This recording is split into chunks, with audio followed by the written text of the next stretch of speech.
कर सकता है। ध्यान दीजिए, अल्कोहलिक KOH अल्काइल हैलाइड से एल्कीन बनेगा, पूरा दिमाग में फिट हुआ।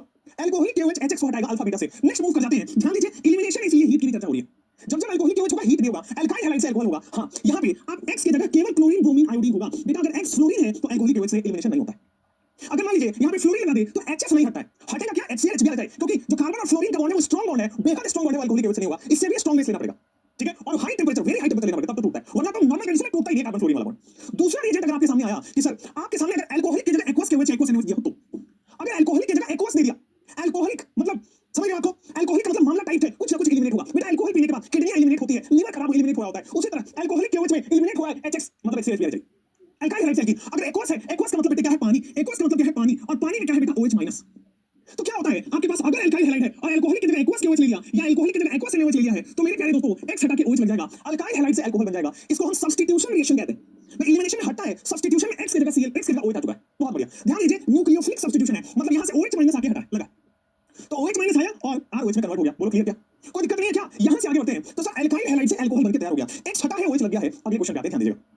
सर आपने पढ़ा तो होगा ना कि न्यूक्लियोफिलिक सब्स्टिट्यूशन दो ही तो है सिलेबस में, पढ़ने के लिए आप SNI SNNGP ये हम डिटेल लेक्चर में वो भी पढ़ेंगे, बट एनसीईआरटी में केवल ये दोनों है। तो SN1 बेटा 3 डिग्री को फॉलो करता है इसको, और SN1 जो है वो 1 डिग्री में प्रेफरेबल है। ये हायर डिग्री में या लोअर डिग्री में? बेटा SN1 पोलर प्रोटिक सॉल्वेंट में होता है, ऐसा सॉल्वेंट जिसमें H+ रिलीज होता है, और इसमें पोलर एप्रोटिक होता है, पोलर एप्रोटिक सॉल्वेंट में SN2 होता है।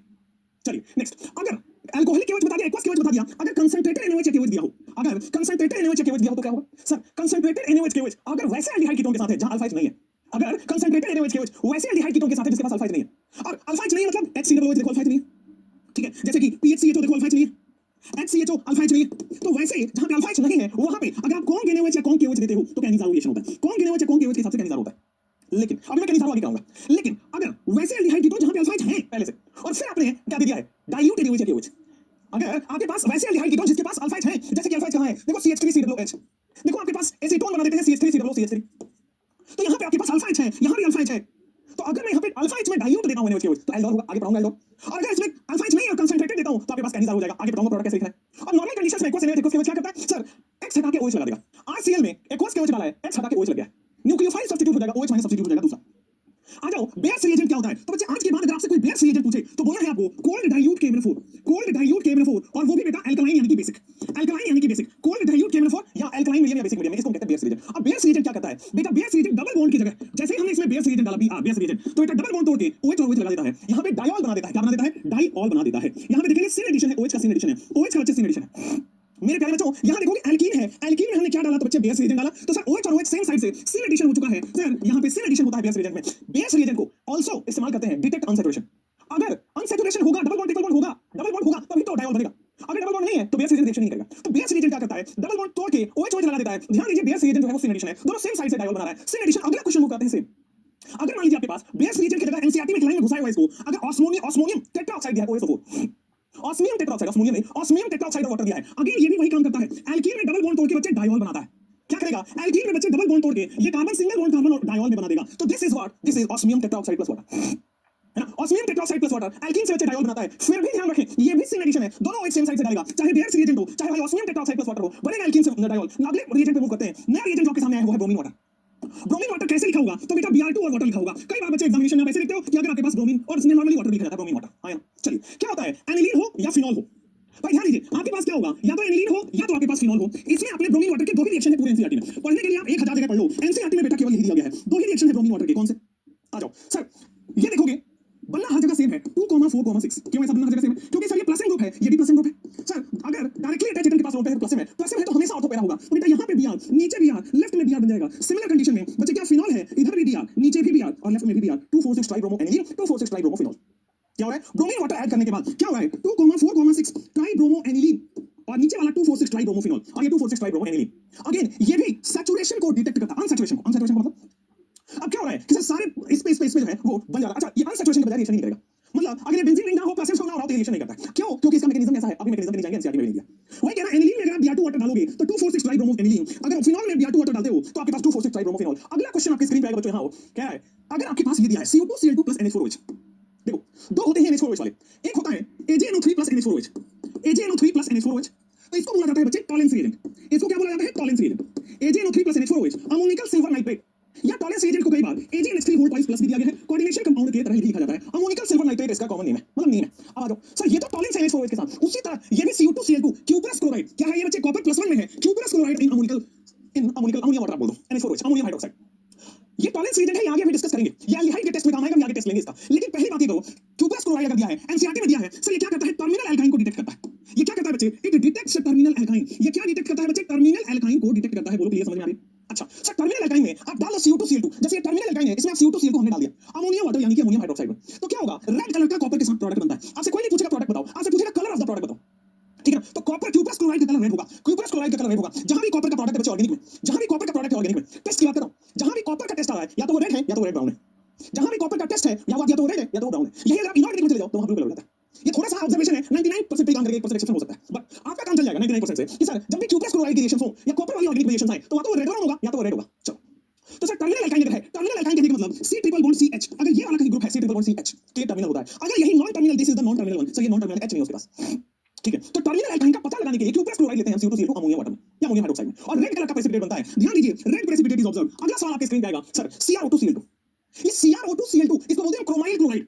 इसको हम क्या बोलते हैं बच्चे, क्रोमाइल क्लोराइड। और जब जब क्रोमाइल क्लोराइड का पूरे ऑर्गेनिक में एक रिएक्शन आपके सिलेबस में क्या है, तो सर क्रोमाइल क्लोराइड में पूरा रिएक्शन टॉल्यूइन पे बेस्ड है, और इस पूरे रिएक्शन का नाम दिया गया है इटार्ड रिएक्शन। CrO2Cl2 बच्चे ये इटार्ड रिएक्शन है। और इटार्ड रिएक्शन में क्या होता है सर, आपके पास ये CH3 तो रहेगा ही, साथ में CHO भी बना देता है। दैट मींस बेंजीन का मिथाइल भी है और आपके पास CHO ग्रुप भी है। तो ये जो आपके सामने इटार्ड रिएक्शन है वही है कि sir CrO2Cl2 chromyl chloride Etard reaction, aldehyde group CHO group आ जाता है। बढ़िया। अगले सवाल पे जब हम मूव करें तो बच्चे नेक्स्ट रिएजेंट आता है CrO3। अब CrO3 क्या है, ध्यान दीजिएगा, क्रोमियम ऑक्साइड CrO3, ये एक माइल्ड ऑक्सीडाइजिंग एजेंट है, माइल्ड ऑक्सीडाइजिंग एजेंट है। अब बच्चे माइल्ड ऑक्सीडाइजिंग एजेंट क्या होता है कि सर ये ऑक्सीडाइज करेगा। ध्यान दीजिए, अगर आपके पास 1 डिग्री अल्कोहल रहा तो ये सीधा एल्डिहाइड बना देगा। 1 डिग्री अल्कोहल को ऑक्सीडाइज करके एल्डिहाइड में कन्वर्ट कर दिया। 2 डिग्री अल्कोहल अगर रहेगा तो बच्चे 2 डिग्री अल्कोहल को ऑक्सीडाइज करके ये कीटोन बना देता है, बहुत अच्छा। लेकिन अगर मैं 3 डिग्री अल्कोहल लेता हूं तो इसकी रिएक्शन ये नहीं करेगा, 3 डिग्री अल्कोहल से रिएक्शन नहीं करता। अगर यही स्ट्रॉन्ग ऑक्सीडाइजिंग एजेंट होता तो खट से एसिड बना देता। अगर यही स्ट्रॉन्ग ऑक्सीडाइजिंग एजेंट होता तो बच्चे क्या सिंपली एसिड बना देता। बट ये माइल्ड ऑक्सीडाइजिंग एजेंट है, एल्डिहाइड तक रुक जाता है। वही चीज यहां बोली है, अगर एक R है दूसरा H है तो बेटा एल्डिहाइड बना देगा। 1 डिग्री अल्कोहल दोनों तरफ से R लगाया, 2 डिग्री वाला कीटोन बना देगा, 3 डिग्री वाला रिएक्शन नहीं देगा। तो अभी तक के रिएजेंट्स आपके दिमाग में फिक्स हो गए। अगले मूव करते बच्चे स्मार्ट स्ट्रेटजी अपनाइए, नंबर बढ़ेगा, मैं बार-बार बोलता हूं, CHCl3KOH। अब ये जो रिएजेंट है ना, क्लोरोफॉर्म विद बेस, जो क्लोरोफॉर्म की पूरे ऑर्गेनिक में बच्चे, क्लोरोफॉर्म की पूरे ऑर्गेनिक में ध्यान दीजिएगा, पूरे ऑर्गेनिक में केवल 2 रिएक्शन है। और जब इस तरह से बच्चों को बताया जाता है ना, इसे क्लोरोफॉर्म की पूरे ऑर्गेनिक में 2 रिएक्शन है, तो उसका दिमाग सीमित हो गया। अब वो उतना ही सोचेगा, अब उसके पास नंबर बढ़ने के चांसेस बढ़ गए, एरर होने के चांसेस कम हो गए। पढ़ने के तरीके को बदलिए, आपका सिलेक्शन होगा। नेक्स्ट, तो ये क्लोरोफॉर्म की 2 रिएक्शन है। पहला है राइमोटिमेन रिएक्शन भी कहूंगा, और दूसरा है बच्चे कार्बाइलामीन रिएक्शन। चाहे राइमोटिमेन हो चाहे कार्बाइलामीन हो, यही रिएजेंट इस्तेमाल होगा क्लोरोफॉर्म बेस। क्लोरोफॉर्म की कई बार NaOH हो सकता है, KOH हो सकता है, इसके अलावा कुछ नहीं होगा। तो है क्लोरोफॉर्म इज ऑलवेज फिक्स। तो देखो आपके पास सबसे पहले राइमोटिमेन रिएक्शन, तो मैंने बोला है राइमोटिमेन, रीमाओटिमा। रीमाओटिमा क्या करती है, फिनाइल खरीदने जाती है। तो भाई राइमोटिमेन RT आप बोलोगे राइमोटिमेन रिएक्शन, रीमाओटिमा बाजार गई है फिनाइल खरीदने, और इनको फिनाइल खरीदने गई है तो बेहोश कर दिया, क्लोरोफॉर्म से बेहोशी आ जाती है। और बेहोश करके बच्चे इसको बेस में बिठा लिया, बेस का मतलब बस में बिठा लिया, अपने बस में कर लिया, बेहोश कर लिया। रीमाओटिमा फिनाइल खरीदने गई थी, कोई बेहोश कर दिया और खट से बस में बिठा लिया, बेस बस मतलब बेस, ठीक है? ये पूरा राइमोटिमेन रिएक्शन है। और सर इसमें क्या बनता है, CHCl2 carb, not CHCl2, CCl2 carbene, आपके पास CCl2 carbene is the intermediate, CCl2 carbene intermediate इसमें बनता है। और क्या होगा सर, बनना तो वही है सर, सीधा सीधा बेंजल्डिहाइड बन जाएगा, सीधा सीधा बेंजल्डिहाइड बन जाएगा, और ऑर्थोबेंजल्डिहाइड बन जाता है। ऑर्थोबेंजल्डिहाइड आपके पास बन जाएगा OH वाले में। चलो नेक्स्ट, अगर आप क्या करते हैं, 1 डिग्री अमीन लेते हैं। कार्बाइलामीन रिएक्शन क्या होता है, हमेशा 1 डिग्री अमीन के साथ रिएक्शन देगा। और कहानी वही है, अगर आप 1 डिग्री को CHCl3 बेहोश करोगे, वो भी बेस में NaOH या KOH में, तो आपके साथ बड़ी foul smell RN triple bond C, यहाँ पे आइसोसाइनाइड बनता है, और आइसोसाइनाइड का बच्चा फाउल स्मेल होता है। हमने ऐसे याद किया, अगर आप 1 अमीन मतलब अगर आप 1 को किसी एक को किडनैप करते हो, किडनैप कैसे करोगे, बेहोश करके, वो भी बस में ले जा रहे हो, तो क्या होगा, जब आदमी किडनैप हो गया है तो वो RN triple bond C isocyanide यानी कि बहुत गंदी, मान लो किडनैपिंग में उसकी डेथ होगी। अब डेथ होगी तो बेटा स्मेल आएगी बॉडी से। तो वही है 1 डिग्री को, अगर एक अमीन को अकेला किसी को किडनैप किया है 1 डिग्री अमीन को, तो बेटा किडनैप के बाद हो सकता है मौत हो जाए, स्मेल आएगी, फाउल स्मेल, गंदी स्मेल, आइसोसाइनाइड बनता है। CHCl3KOH केवल 2 जगह है, राइमोटिमेन और कार्बाइलामीन रिएक्शन। दूसरा आते हैं, अगर राइमोटिमेन में CHCl की तरह जगह, अगर मैं CCl4 कर दूं, यहां पे बता देता हूं, RTR रिएक्शन आप ही के NCERT में 2 पार्ट में है बच्चे। अगर मैं क्या करता हूं, फिनॉल, और इसकी रिएक्शन करते हैं क्लोरोफॉर्म और KOH से या NaOH से, तो आपके पास बन जाएगा सर, क्या बनता है सबसे पहले, यहां पे CHCl2 आगे लग जाता है, क्या लगता है CHCl2। फर्दर जब आप इसकी हाइड्रोलिसिस करते हो बेस के प्रेजेंस में, तो ये दोनों के दोनों क्या हो जाएंगे बच्चे, OH है और CHO बन जाएगा, बेंजल्डिहाइड। लेकिन अगर मैं देखो ना, 2 क्लोरीन है, 2 क्लोरीन हटा के 2 OH यानी कि एल्डिहाइड बन जाएगा। सिमिलर कंडीशन में बच्चों, अगर मैं CCl3 और KOH लेता हूं तो सर क्या हो जाएगा, यही तो फिनोल हुआ है सर, 3 क्लोरीन आ जाएगा सर। वहां पे 3 क्लोरीन था तो एक हट के लगता है, यहाँ पे CCl अगर 4 है तो 1 क्लोरीन हट के लगेगा, और एक कार्बन पे 3 OH आएगा, that means it is nothing but carboxylic acid. एक कार्बन पे 3 OH आएगा, that means it is nothing but carboxylic acid. तो बेटा राइमोटिमेन रिएक्शन 2 पार्ट में है। अगर 3 क्लोरीन है तो एल्डिहाइड बनेगा, अगर 4 क्लोरीन है तो सैलिसाइलिक एसिड, या अगर राइमोटिमेन में सैलिसल्डिहाइड बोलते हैं, इसको सैलिसल्डिहाइड बोलते हैं, और इसको सैलिसाइलिक एसिड बोलते हैं, और इसको जो सैलिसाइलिक एसिड बोलते हैं। वो क्लियर है क्या, वो सैलिसल्डिहाइड है और इधर सैलिसाइलिक एसिड है।